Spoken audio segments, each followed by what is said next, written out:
Hello. હા જીજો ક્યાં ગયા? હું કરે બોલ. અરે જીજો તમાર કોઈ ભાઈબંધ પાસે મર્સિડીઝ હોય ને તો કહેજો ને, આપણને કોઈ પણ મોડેલ ચાલશે. હે શું વાત કરે? એટલે તું ખરીદવાનું એમ? ના ના, મારે ખાલી એના બોનેટ પર બેહીને સેલ્ફી લેવી છે. તારી હમણાં પાછી છે ને જીજુ, મેં ફોટો છોકરીઓને મોકલીશ ને તો પછી ઇમ્પ્રેશન પડશે. કેવે કાલા કટ્ટા, હું જા તારા ફોટા ખબર છે ને કેવા આવે છે? આ એ છે ને હમણાંનું એવું થયું છે જીજુ. હમણાંનું આ ખરેખર પેલા કેવું હતું, 10-15 ફોટા લાવું ને તો એકાદ તો સારો ફોટો આવી જતો હતો. હવે તો એ પણ નહીં આવતો. મહેશ, તારો ફોટો હું ઓપન કરું ને ફૂલ સ્ક્રીન, હા, તો એવું થાય છે કે જાણે ફોન સ્વિચ ઓફ થઈ ગયો. ના હું કરું પણ જીજુ. પેલે દિવસે તું સમુદ્રમાં નાહવા પડ્યો તો બધી માછલીઓ બહાર આવી ગઈ હતી. હે? તારે સમુદ્રમાં માછલીઓ એકબીજા સાથે અથડાયા કરતી હતી કે આટલું બધું અંધારું.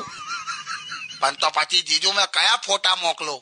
તું કોઈ ફોટા ના મોકલ, તારે પર્સનલી જઈને મળી આવવાનું. પણ મને મળી જશે ને, છોકરી મળી જશે ને જીજુ? તો મને હું ખબર, લા તું નાનો હતો ને ત્યારે એક ડોસી એવું બોલી હતી કે મહેશના માથા પર 2 ભમરી પડે છે ને એટલે એના 2 લગ્ન થશે. એ ડોસીને હું હોદું છું. અને મેં છોકરી નોંધો છું. તું મોકલા બધા